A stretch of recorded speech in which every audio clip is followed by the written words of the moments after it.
학년 수업을 시작하도록 하겠습니다.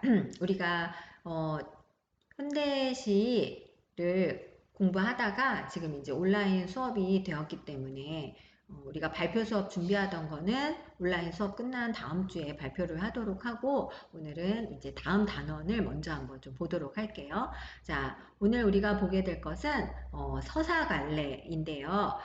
여러분 가지고 있는 교재는 36페이지를 펴면 되겠습니다. 36페이지를 펴주세요. 자, 우리가 처음에 이 책 앞부분에 보면은 문학이라는 것에 대해서 어떤 것인지에 대해서 잠깐 살펴봤잖아요. 그때 이제 여러 가지, 문학에는 여러 갈래가 있다. 그래서 우리가 그 중에 서정갈래를 우리가 같이 공부를 했었어요. 서정갈래는 화자가 어떤 정서를 가지고 어떤 태도를 가지고 있느냐를 우리가 살펴봤잖아요. 그렇다면 오늘부터 우리가 보게 될 것은 여기 나와 있는 서사갈래라는 부분을 여러분이 이제 좀 알아두면 좋겠습니다. 그래서 우리가 서술자라는 것과 그 다음에 시점, 그 다음에 갈등, 배경, 인물, 사건, 이제 이런 것들의 개념에 대해서 한번 이야기를 해보도록 하겠습니다. 이 모든 것들이 사실은 서사갈래의 특성이면서 또 서사갈래의 형상화 방법이다라는 것을 좀 기억하고 한번 보도록 할게요. 네, 여기 그 소설 보면은 여기 옆부분 한번 볼까요? 네, 여기 보면은 이 소설에 대한 설명이 나와 있죠. 근데 보니까 뭐 시점, 그 다음에 배경, 그 다음에 이제 특징, 뭐 이런 것들 나오잖아요. 우리가 이런 것들에 대해서 실제 작품을 보면서 살펴보도록 할 거예요. 자, 그러면 여기가 넘어가고요. 37쪽으로 해서 본격적으로 보도록 하겠습니다. 자, 서사갈래란 무엇인가? 자, 개념 나는데 여기 보면 서술자라는 말이 나오죠. 시에서는 가장 중요한 게 선생님이 화자라고 했던 거 기억나요? 그렇죠. 시 속에서 말하는 사람, 그래서 그래서 화자를 찾는 게 중요하다라고 이야기했잖아요. 자, 소설에서는 이 서사갈래에서는 서술자를 찾는 게 아주 중요해요. 자, 서술자가 이야기를 전해주는 사람. 그러니까 시에서 말하는 화자와 같다라고 생각을 하면 돼요. 자, 서사갈래란 이런 서술자를 통해서 인물과 사건과 배경 등으로 이루어진 허구의 세계. 그러니까 진짜 있었던 일이 아니라 허구의 세계, 상상의 세계를 형상화하는 문학의 한 갈래로 소설이 대표적이다. 그래서 서사갈래는 사실 이제 그 안에 소설 말고 뭐 다른 것도 있긴 하지만 소설이 가장 대표적이다라고 보면 되겠습니다.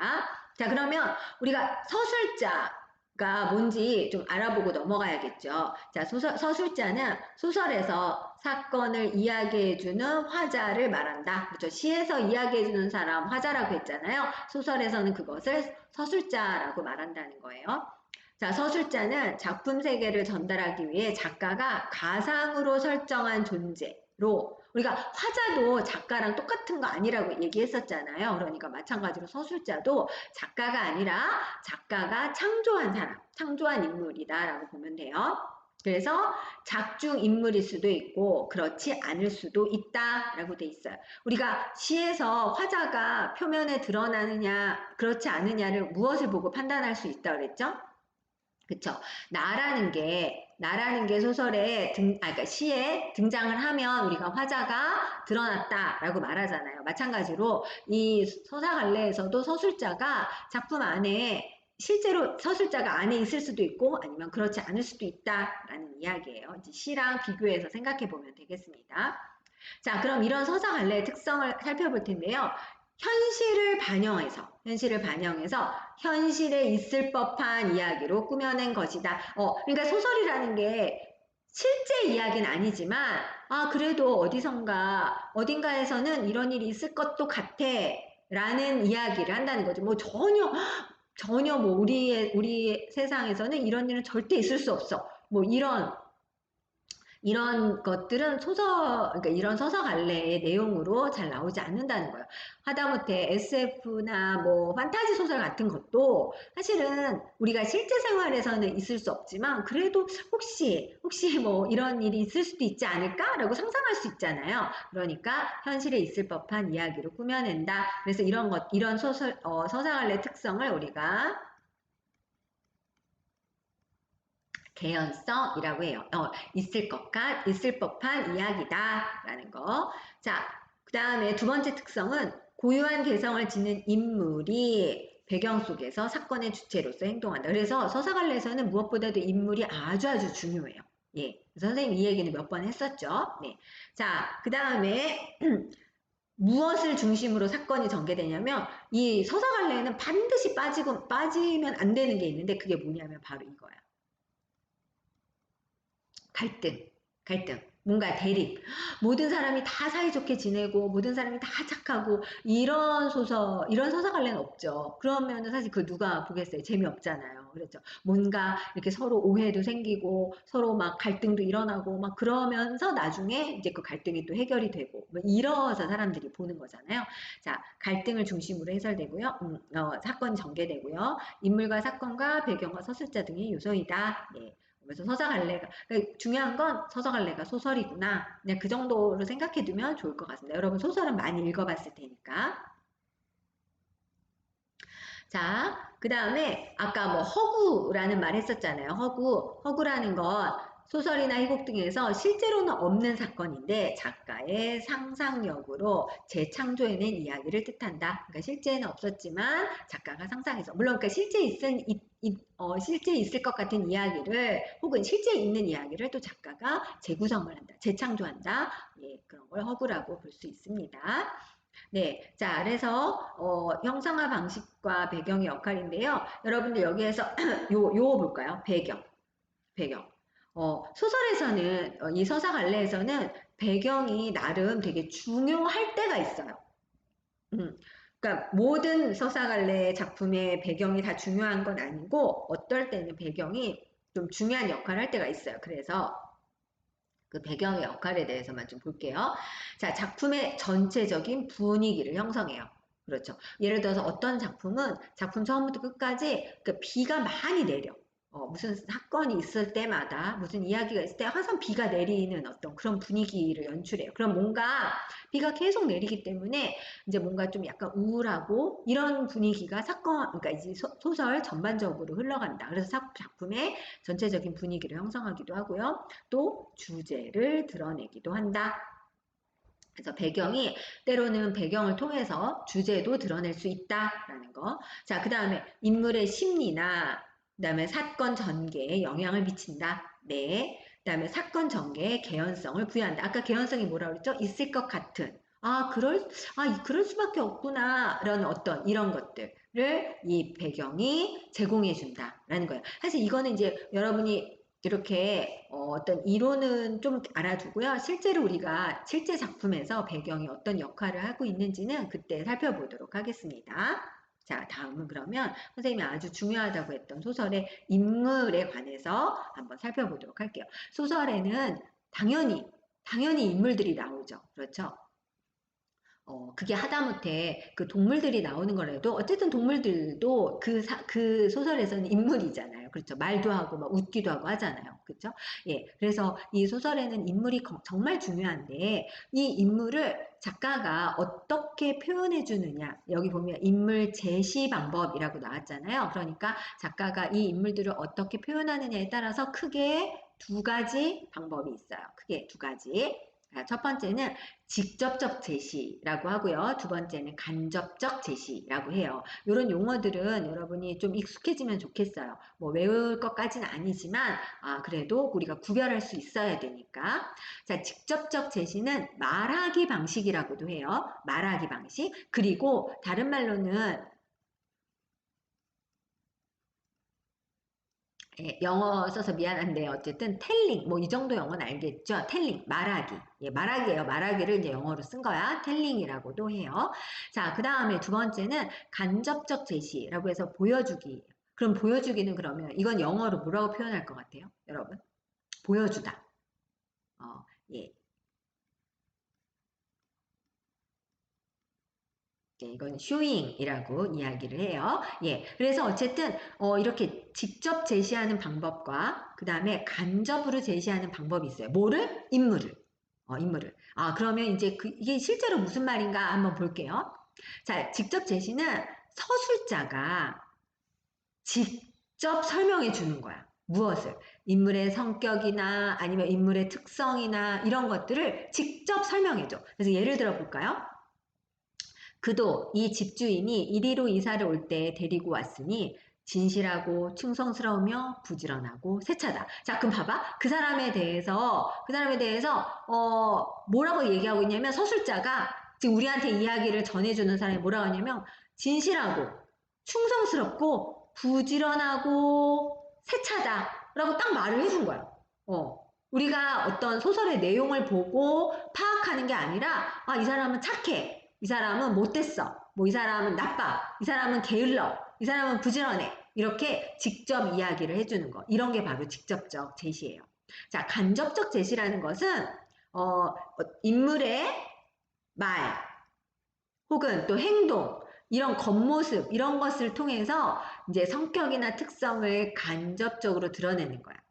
그러니까 위에 직접적 제시는 직접 말을 해주는 거잖아요. 그런데 간접적 제시는 그 인물이 말하는 거 혹은 행동하는 걸 보고서 우리가 이제 생각을 하는 거야. 자, 예를 들어 볼게요. 장인님은 빙장님 해야 좋아하고 밖에 나와서 장인님 하면 괜스레 고를 내려고 든다. 이거는 이제 장인님의 행동에 대한 이야기잖아요. 그러니까 이 장인님이란 장인님은 빙장님하고 말하면 좋아한대. 그런데 장인님이라고 말하면은 또 이제 막 화를 낸다는 거야. 그런데 이 빙장님이나 장인님이는 원래 같은 말이거든요. 같은 말이란 말이야. 그런데 빙장님은 한자잖아, 한자. 그러니까 우리가 이걸 통해서 장인님은 어떤 성격이라는 걸 알 수가 있어요. 그렇죠? 뭔가 약간 허세스러운 걸 알 수 있겠죠. 이게 뭔가 유식해 보이는 걸 좋아한다는 거야. 그래서 이제 이렇게 여기 보면은 장인님은 허세스럽고 유식해 보이는 걸 좋아한다. 이렇게 직접 말해주지 않았잖아요. 그런데 우리가 장인님의 행동을 보고서 그렇게 생각할 수 있다는 거지. 이게 바로 인물을 간접적으로 제시하는 방법이다라고 알 수 있습니다. 자, 그렇다면 밑에 나와 있는 거 한번 찾아볼게요. 최척은 용모가 빼어나고 생각이 주도면밀하며 말타기와 활쏘기를 잘하는 데가 나가 문장에도 능했고 뭐 여유무는 이런 채척을 매우 아껴서 한 상에서 밥을 먹고 같은 입을 덮고 잠을 잠 정도였다 라고 돼 있잖아. 자, 그러면 최척이라는 사람과 여유문이라는 사람이 이제 두 사람이 있잖아. 그러면 자, 최척이라는 사람에 대해서 어떻다고? 그렇죠. 용모가 뛰어나대. 아주 잘생겼대. 그 다음에 생각이 주도 면밀. 아주 생각도 잘해. 그 다음에 말타기도 잘하고 활쏘기도 잘하고 다 설명을 해주고 있잖아요. 그렇죠. 직접 말을 해주고 있죠. 그렇죠. 그 다음에 여유문은 또 채척을 이렇게 아낀대. 그래서 같이 밥을 먹는다. 그러니까 여기에서 나타난 인물 제시 방법은 그렇죠. 직접적 제시다라고 알 수 있어요. 네, 조금 이해가 되나요? 네. 자, 그 다음에 38쪽 보도록 하겠습니다. 자, 그 다음에 이제 소설 속의 갈등. 갈등은 항상 일어난다고 했잖아요. 갈등이라는 말은 다른 말로 하면 여기에 대립. 인물의 심리나 혹은 인물 간의 관계에서 드러난 대립을 말한다. 그래서 우리가 늘 이제 주인공, 뭐 여러분 드라마 좋아하잖아요. 주인공이 있으면 항상 이 주인공을 괴롭히는 그 주인공 반대쪽에 있는 사람이 꼭 등장하잖아요. 우리가 악역이라고 말하는 게 등장하잖아요. 악역이 없는 뭐 드라마는 거의 없잖아요. 예. 그런 것처럼 소설 속에도 늘 갈등이 있을 수밖에 없는데 이 갈등의 또 유형이 이렇게 나눌 수가 있어요. 그래서 한번 볼게요. 자, 크게는 내적 갈등과 외적 갈등 이렇게 두 가지로 나눌 수 있는데 한자 말에서 알 수 있듯이 내적이라는 거는 한 인물의 마음속에서 서로 대립하는 감정이나 욕구로 일어나는 갈등. 그러니까 쉽게 생각하면 어떤 사람의 마음에 한쪽에는 천사가 있고 한쪽에는 악마가 있고 뭐 이런 경우야. 예를 들어서 아침에 일어나서 학교를 가야 되는데 천사는 뭐라고 하죠? 피곤하지? 피곤해도 학교는 가야 돼. 그런데 악마 뭐라고 해? 안 돼. 너 오늘 피곤하지? 그러니까 학교 갈 필요 없어. 그냥 쉬어. 그 여러분 이제 마음속에서 막 갈등을 겪는 거죠. 어떡하지? 어떻게 그냥 아프다고 하고 쉴까? 아니야, 그래도 가야 돼. 이제 이게 바로 내적인 갈등인 거죠. 누구하고의 문제가 아니라 내 마음속에서의 갈등. 자, 그 다음에 이번에는 이제 나와 이제 내가 아닌 누군가와의 갈등인데 이 갈등도 이렇게 네 가지로 나눌 수 있어요. 근데 뭐 여러분 읽어보면 금방 알 수 있어요. 인물과 인물은 뭐겠어? 나하고 다른 사람. 아까 말했던 드라마처럼 어떤 주인공과 대립하는 악역이 있잖아요. 그게. 그래서 인물과 인물 사이에서의 갈등이고요. 인물과 사회는 뭐냐면은 어떤 인물이 사회의 윤리나 어떤 사회의 제도하고 문제가 생기는 거야. 그러니까 그 사회가 가지고 있는 어떤 특징 때문에 이 인물과 뭔가 갈등이 생기는 경우예요. 자, 그 다음에 인물과 운명이라는 거는 인물이 자신에게 주어진 운명과 대립되는, 뭐 예를 들어서 조선시대의 여자들은 이제 뭐 한 명의 남편만을 지아비를 따라야 되고 뭐 이런 어떤 운명이 있잖아요. 이게 물론 사회일 수도 있겠지만. 예. 그런데 그런 그 어떤 여자로서의 주어진 운명을 나는 거부하고 나는 주체적인 인간으로 뭐 살아가겠다. 그럼 그 사이에서 분명히 뭔가 갈등이 있겠죠. 예. 자, 그 다음에 네 번째는 그렇게 우리가 흔하게 볼 수 있는 건 아니야. 사실 우리가 배우는 소설 중에는 이런 인물과 자연의 갈등은 사실 거의 없기는 해요. 어, 재난 영화 있잖아요. 재난 영화. 뭐 갑자기 막 허리케인이 막 몰려온다든지 아니면은 지금처럼 막 코로나로 인해서 이제 막 뭔가 이제 우리가 힘들어한다든지 이런 것들. 그래서 인물이 자신에게 제약을 주는 어떤 자연을 뭐 극복해가는 과정에서 갈등을 겪는 거. 그래서 여기 보면은 뭐 이런 것들, 이런 것들이 다 갈등이구나. 그러니까 갈등이라고 하면 우리가 그냥 사람과 사람 사이에서만 일어나는 걸 갈등이라고 생각하잖아요. 근데 그게 아니라 이렇게 사람과 그 사회의 구조, 또는 사람과 그 사람이 겪게 될 운명, 아니면 그 사람과 그 사람을 둘러싼 자연이 모든 것이 다 갈등의 요소가 될 수가 있다라는 거. 자, 그럼 이런 갈등은 어떤 역할을 하는지 한번 볼게요. 갈등은 사건을 전개시키고, 그렇죠. 갈등이 있어야 그 갈등을 해결하는 과정이 이야기로 이제 전개가 되겠죠. 그 다음에 그 갈등 속에서 인물의 성격이 드러나는 거야. 이 갈등을 어떻게 풀어나가느냐에 따라서. 그 다음에 이런 갈등은 사실 어때요? 그쵸? 이야기를 재밌게 만들어주잖아요. 아까도 말했듯이 만약에 악역이 없는 드라마야. 그러면 사실은 뭐 착하니까 우리의 마음을 훈훈하긴 하겠지만 뭔가 오해도 없고 뭐 이런 어떤 안타까운 장면도 없고 막 이래. 그러면 사실 재미는 좀 없겠죠. 그래서 이야기를 흥미롭게 만들어주는 역할을 해요. 그 다음에 사건 전개에 어, 그 긴장감. 사건 전개에 긴장감, 그죠? 막 진짜, 어떡하지? 저 악역 때문에 우리 주인공이 뭐, 지금 이제 어려움에 처하면, 어떡하지? 막 이런 거 보잖아요. 물론 우리는 주인공이 끝까지 남는다, 뭐 이런 거 다 알지만, 그래도 보는 동안에 막 긴장하게 되죠. 예. 그 다음에 갈등이 고조되고 해결되는 과정에서 작품의 주제가 이제 자연스럽게 드러나게 된다. 그래서 갈등이라는 게 이런 역할을 하는구나, 라고 했어요. 자, 그럼 밑에 보면서 갈등의 유형 우리가 한번 찾아볼게요. 장사야 본시 미천이 드는 법인데 어찌하란 말인가? 라고 이제 누군가 얘기를 했어. 그랬더니 그 아내가 벌컥 왈칵 화를 내고 버럭 소리를 질렀다. 자, 그러면 봐봐. 그 아내가 화를 내고 소리를 질렀다 했으니까 이건 누가 얘기한 거야? 그쵸? 남편이 얘기한 거네. 남편이 뭐라고 얘기했냐면, 그럼 어쩌라고. 장사를 하려면 돈이 있어야 되는데, 그럼 어쩌란 말이냐. 그랬더니 이제 아내가 막 소리 질렀어. 아니, 밤낮으로 책을 읽더니 배운 게 어찌하란 말인가 말뿐이요. 이제 이건 이제 박지원의 허생자인데, 뭐 우리가 요 부분만 사실 보면은 뭐 전체 내용을 알긴 좀 어렵지만, 어쨌든 뭐 이렇게 그러니까 남편 이제 집안 살림을 다 아내가 막 혼자서 막 꾸려 나가고 있어. 남편은 맨날 책만 보고. 그러니까 아내가 너무 화가 나서 가서 장사라도 좀 해라. 그랬더니 이제 남편이 하는 말이 아니 미천이 있어야 장사를 하는데 그럼 어쩌냐. 라고 이야기하고 있어. 그러니까 나는 뭐 할 수 없다. 그러니까 이제 아내가 막 화가 난 거지. 그래서 나중에는 막 가서 도둑질이라도 해라. 막 이제 이런 얘기가 나오거든요. 어쨌든 여기에서는 모와 모의 갈등이라고 볼 수 있어요. 그렇죠. 인물과 인물 간의 갈등, 아내와 남편의 갈등이다라고 볼 수 있겠지요. 자, 소설의 구성 방식에 대해서 한번 그럼 소설이 이야기가 어떻게 진행이 되고 있는지 자, 여기 구성이란 데가 나왔는데 한번 살펴볼게요. 사건을 작가의 의도나 사건의 필요성 등 일정한 질서에 따라 배열하는 것을 말한다 라고 돼 있죠. 그러니까 소설을 보면은 여러 가지 사건들이 나오잖아? 그런데 어떤 사건을 먼저 놓고 어떤 사건을 뒤에 놓을지 이런 것들 배치를 어떻게 할 것인가는 이제 작가가 뭔가 의도적으로 하겠죠. 아무렇게 하는 건 아닐 거 아니야. 그죠? 그래서 우리가 그런 것을 구성이라고 하고 서사 구조다라고 이야기를 해요. 그래서 일반적으로 소설은 이렇게 여러분 많이 들어봤겠지만 발단, 전개, 위기, 절정, 결말 이런 이 5단 구성 5개의 단계를 거의 따르죠. 그래서 어떤 사건이 이제 처음에 시작을 하고 이야기가 펼쳐지고 위기가 생기고 막 절정이 이르러다 나중에 이제 해결이 되고 뭐 이런 구조로 보통은 이루어지죠. 자, 소설의 구성 방식 좀 자세히 좀 살펴보면 순행적 구성이라고 있는데요. 순행적 구성이라는 것은 평면적 구성이라고도 이야기를 해요. 평면적 구성. 평면이면 뭔지 알죠? 이렇게 그냥 뭔가 이렇게 돌출되는 부분이 없이 이렇게 쭉 그냥 매끄러운 거잖아.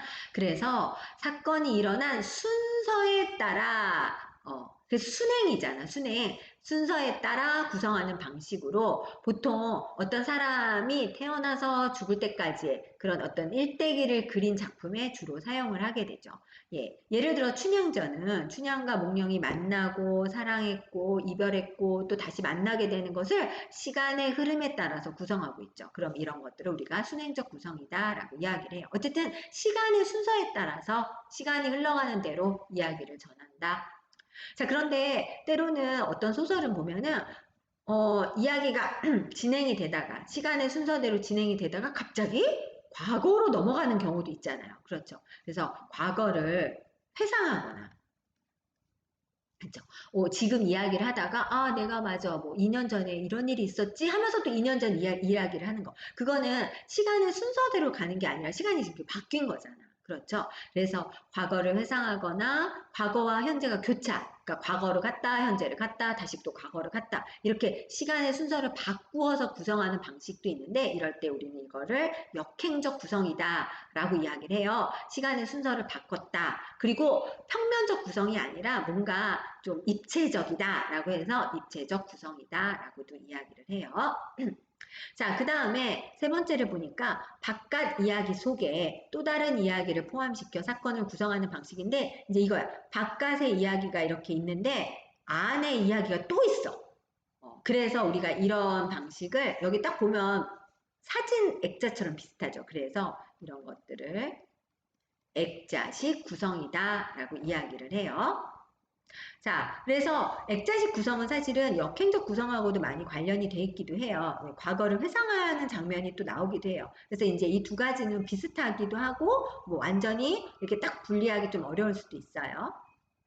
자, 그 다음에 네 번째 여로형인데, 여로라는 건 옆에 나와 있지만, 어떤 여행하는 길, 또 나그네가 가는 길을 뜻하거든요. 그래서 여로형 구성이라는 거는 인물이 여행 과정에 따라서 사건을 전개하는, 그러니까 아무래도 이제 어딘가 인물이 돌아다니면서 이야기가 전개되는 때 이제 이 구성을 많이 하겠죠. 네. 그래서 이런 것들이 있구나. 이 소설의 구성 방식에는. 그래서 지금 우리가 이런 여러 가지 개념을 배우는 거는 여러분 이거 다 외워라 하는 이야기가 절대 아니라 그냥 들어보라는 거야.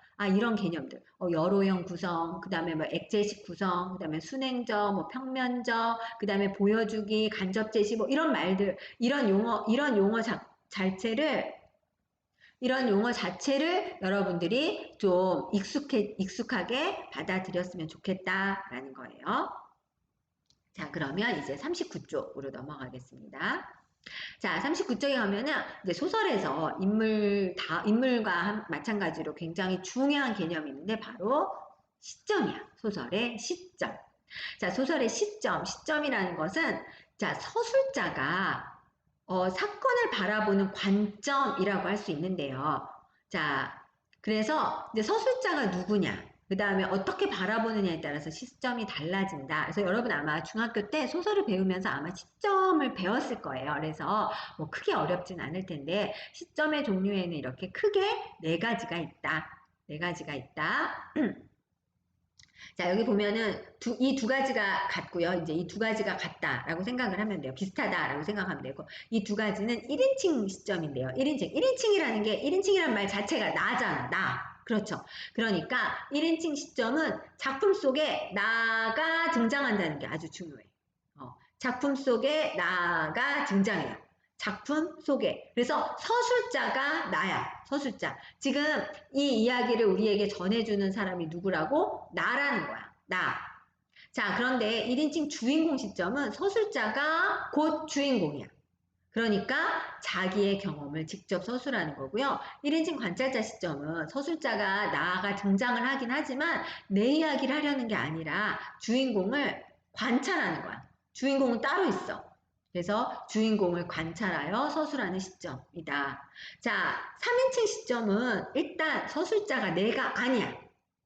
서술자가 작품 안에 있는 게 아니라 작품 밖에 있어. 그러니까 1인칭 시점은 이게 만약에 작품이잖아? 그러면 이 작품 안에 나가 있어. 나가 있어. 그래서 이 작품 속에 나가 우리에게 이야기를 전해줘. 그런데 이 3인칭 시점은 이게 작품이라면 이야기를 전해주는 서술자가 작품 안에 있는 게 아니라 이 작품 밖에 있어. 서술자. 서술자가 이 밖에 있어서 이 서술자가 우리에게 이야기를 전해줘요. 자, 그런데 관찰자 시점은 이 서술자가 관찰만 하는 거야. 그냥 여기 여러 인물들이 있을 거 아니야? 근데 이 인물들을 그냥 관찰만 해. 그러니까 잘 생각해봐. 우리가 그냥 관찰만 하면 이 사람들 마음 속까지는 우리가 알 수가 없잖아요. 그렇죠? 그래서 등장인물을 객관적으로 관찰하여 서술하는 시점이에요. 객관적으로 서술하기 때문에 우리가 많이 상상할 수 있지. 왜 저러지? 지금 뭐 예를 들어서 얼굴이 빨개졌다고 하는데 이 서술자는 얼굴이 빨개졌다 라는 말만 할 수가 있는 거야. 왜 빨개졌는지에 대해서는 설명할 수가 없어. 관찰만 하기 때문에. 하지만 우리는 읽어보면서 어머 얘가 얘 좋아하는 거 아니야? 그래서 얼굴 빨개진 거 아니야? 하고 이제 그러니까 독자가 상상을 할 수 있는 어떤 장점이 있어. 대신에 이제 막 설명해주지 않기 때문에 이제 우리가 잘못 생각할 수도 있는 거죠. 예. 자, 그런데 이제 3인칭 전지적 작가 시점이라고 우리가 전지적 시점이라고 얘기하는데 이거는 이 서술자, 이 작품 밖에 있는 서술자가 신이야, 신.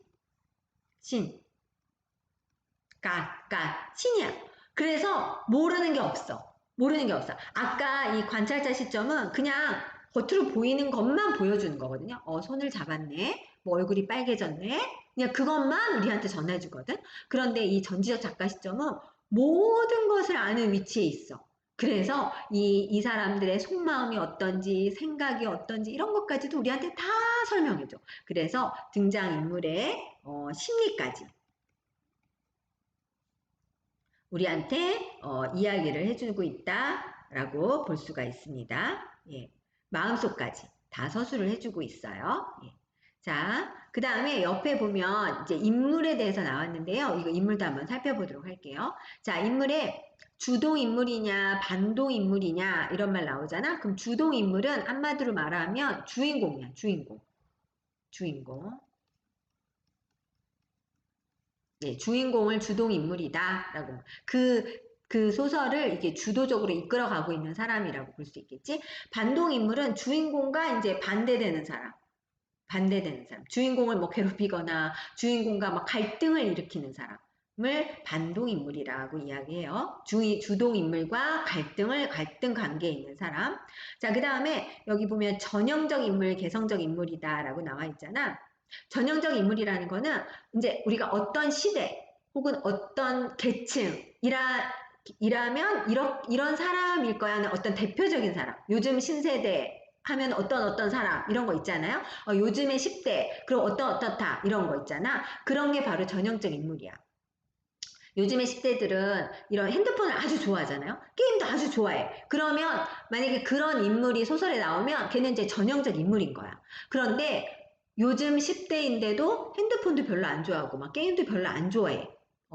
만약 그런 아이라면 좀 요즘 인물과는 좀 다르잖아? 그렇죠. 그럴 때 우리가 개성적 인물이다라고 해요. 그러니까 그 시대 혹은 그 사회 어떤 그런 데에 그 그 시대에 그 사람들의 어떤 대표적인 어떤 인물 유형이면 전형적 인물인데 그 시대 그 사회와 좀 다른 인물이다. 그러니까 모두가 예스라고 할 때 노라고 하는 사람이라고 생각하면 돼. 모든 사람이 그 사회에서는 다 예스라고 하는데 어떤 사람이 노라고 말을 했어. 그러면 우리가 그런 사람을 개성적 인물이다라고 이야기를 해. 자, 그 다음에 평면적 인물, 입체적 인물이다라고 하는데 아까 우리가 그 소설의 구성에서 평면적인 거는 시간 순서대로 가는 거고 입체적은 이제 시간의 순서가 바뀌는 거라 했잖아요. 근데 인물에서는 그 평면적이라는 것은 성격이 처음부터 끝까지 변하지 않아. 성격 변화가 없어. 성격 변화가 없어. 그러니까 처음에 착했는데 끝까지 착해. 옛날 뭐 흥부 놀부의 흥부 같은 사람 아니면 놀부 같은 사람 처음에도 못됐는데 계속 못되죠. 물론 나중에는 뭐 뉘우쳤나? 제가 어쨌든 결말은 그런데 어쨌든 흥부 같은 사람이 평면적 인물이야. 아무리 막 놀부가 괴롭히고 막 놀부가 못된 짓을 해도 늘 착하잖아. 늘 형을 생각하고. 그런데 사실 현대 사회에는 그런 사람은 별로 재미없어해. 사람들이. 그런 사람 별로 있지도 않고. 그래서 이제 입체적 인물이라는 것은 입체적인 성격 변화가 있는 거야. 뭐 어떤 사람이 처음에는 정말 착했는데 여러 가지 사건을 겪으면서 사람이 성격이 변해. 그래서 이제 굉장히 막 이기적으로 막 독하게 변한다든지 막 못되게 변했다든지 이렇게 성격의 변화를 일으키면 우리가 입체적 인물이다라고 해요. 그래서 인물에 대해서 여러분이 좀 살펴보면 좋겠습니다. 자, 그럼 이 소설의 시점을 쓰세요 했는데 나는 나가 나서 나. 그러면 일단은 뭐야? 그렇죠. 이거는 1인칭 시점이야. 1인칭 시점. 자, 1인칭 시점인데 1인칭 시점이 두 가지가 있다 그랬잖아. 뭐 주인공 아니면은 관찰자. 그러니까 자, 그러면 이제 내가 내 이야기를 하는 건지 아니면 내가 누군가 다른 사람 이야기를 하는지 봐야겠지. 나는 복면이의 눈을 보는 순간에 상대가 그 방면의 전문가가 못 됨을 금방 알아채었던 것이다. 딴에 진탕 마신술로 한건 용기를 돋웠을 텐도 보기 좋을 만큼 큰 눈이 착하게만 타고난 제 천성을 어쩌지 못한 채 나를 퍽 들어오겠다. 누가? 그 사람. 누군가가 있는데 그 사람이 뭐 이렇게 막 술 마시면서 괜히 막 용기 있는 척 했지만 막 그 착하게 태어난 거는 뭐 숨길 수 없다. 그다음에 술로 간을 키우지 않고는 남의 집 담을 못 넘을 정도. 그렇게 이제 막 그 약한 거야. 마음이 약한 사람은 이런 범죄를 할 수가 없어. 그럼 봐봐. 지금 우리 여기에서 읽었을 때 나에 대한 정보 있어 없어? 없죠. 나는 어떤 사람인지 몰라. 그런데 그 사람에 대한 정보는 많이 있잖아. 그 사람은 어쨌든 술을 마시지 않으면 용기를 낼 수 없을 만큼 그렇게 좀 마음이 약한 사람이고 착한 사람이고 뭐 어쨌든 그렇다라는 정보를 알 수 있잖아. 그러니까 이거는 내가 내 이야기를 하려는 게 아니라 내가 그 사람에 관한 이야기를 하고 있죠. 그래서 이런 걸 우리가 1인칭 관찰자 시점이다라고 할 수 있습니다. 자, 그 다음에 일곱 번째, 문체와 어조를 보는데요. 자, 이거는 사실은, 우리가 딱 구별하기가 쉽지는 않아. 근데 이제 뭐, 그냥 여러분이 참고로 알고만 있으면, 넘어가면 좋겠네요. 자, 문체라는 것은 작가의 독특한 문장 표현 방식이야. 여러분들도 내가 아마 글을 써봐라. 그러면 6명, 7명이 다 똑같은 내용을 쓰더라도 조금씩 달라. 어떤 애는 막, 이렇게 뭐 막 관용어나 부사어를 많이 넣어서 막 수식어를 많이 넣는 아이가 있는 반면에 어떤 애는 그냥 할 말만 딱 팩트만 그냥 딱딱 간결하게 하는 애가 있고 어떤 애는 막 길게 쓰는 애가 있고 어떤 애는 진짜 막 짧게 쓰고 이게 다 사람마다 다르잖아? 이게 바로 문체거든요. 작가의 어떤 독특한 서명 같은 시그니처 같은 거라고 생각을 하면 돼요. 자, 그래서 여기 보면 문장이 짧게 쓰는 소설들이 있거든요. 짧은 소설들. 이런 것들은 굉장히 빨리빨리 속도가 진행되겠죠. 할 말만 하는 거니까. 예, 그래서 이제 긴장감을 줘. 그런데 그거와 반대로 막 굉장히 장황하게 길게 표현해. 그럼 아무래도 속도감은 떨어지겠지. 그쵸? 막 설명을 많이 하니까. 하지만 대신에 좀 자세한 표현이 가능하다. 예. 그래서 이제 옆에는 이런 것들을 간결체다, 만연체다 하는 거예요. 이제 여러분 이제 그냥 읽어만 보고 익숙해지도록만 하세요. 자, 그 다음에 비유나 수식이 적어서 좀 약간 글이 되게 막 그냥 사실만 있어. 그럼 이제 건조하다, 몸이 건조하다 해서 건조체. 그 다음에 어떤 문장은 막 화려해. 여기서 화려하다라는 거는 막 색깔을 여러 개를 썼다는 뜻이 아니라 수식어가 많다는 거야. 그냥 그냥 건조체는 꽃이 피었다로 끝나거든요. 그런데 막 화려체는 빨갛고 뭐 우리 정원 앞마당에 핀 봄부터 아름답게 피어 있는 뭐 빨갛고 뭐 너무나도 무지갯빛처럼 아름다운 꽃이 피었다. 뭐 이런 식으로 표현을 한다는 거야. 예. 그래서 이런 건 아무래도 뭔가 생생함이 느껴지잖아요. 바로 내 앞에서 진짜 그런 꽃이 있는 것 같은. 그래서 구체적인 생동감이 느껴진다라고 볼 수 있어요. 그 다음에 사용 말투도 뭐 이제 그 방언이나 그 방언 사투리잖아, 사투리. 예. 사투리와 토속적 어휘를 사용하면 아무래도 이제 사실적인 걸 부각한다라고 볼 수 있어요. 네. 자, 그 다음에 이제 마지막으로 어조의 개념인데요. 어조는 이제 이런 것들인데 그냥 이런 게 있구나라고 정말 알고 있으면 돼요. 해학적이라는 건 약간 우스꽝스럽게 표현하는 거, 익살스럽고 재미있게 표현하는 거. 그 다음에 반어적이라는 것은 반어법 우리가 배웠잖아, 그렇죠? 표현하려는 내용과 반대되게 표현하는 거. 그다음에 풍자적이라는 거는 이제 우습게 표현을 하지만 비판적인 거, 누군가를 비판하려는 어떤 인물에 대해서 비판적으로 표현을 하고자 할 때, 그다음에 냉소적이라는 거, 냉소라는 거 뭐지? 그죠? 비웃는 건데 쌀쌀맞게 비웃는 거. 쌀쌀맞게. 이제 이런 것들이 있는데 뭐 이거 말고도 참 많지만 이런 말들이 있구나 해서 여러분이 단어만 좀 기억을 해두면 좋겠어요. 자, 이렇게 해서 우리가 이제 소설에 대해서 이제 꼭 알아야 되는 필요한 개념들에 대해서 좀 살펴봤잖아요. 그렇죠? 선생님이 다시 한번 말하지만 이걸 외워라, 외우는 거 아니고 그냥 이해하고 이런 개념들이 있구나 하고 한 번 더 눈으로 확인하면 좋겠다. 확인하면 좋겠다는 바람이에요. 네, 자 오늘 과제는 자 40쪽과 41쪽에 나와 있는 개념 확인 테스트를 여러분이 한번 풀어보고 그 다음에 채점을 해서 틀린 거는 고치고 고쳐서 설명도 쓰고 그래서 이제 40쪽과 41쪽을 사진 찍어서 그 과제 제출에 올려주면 되겠습니다. 네, 그럼 여러분 오늘도 수고 많았습니다.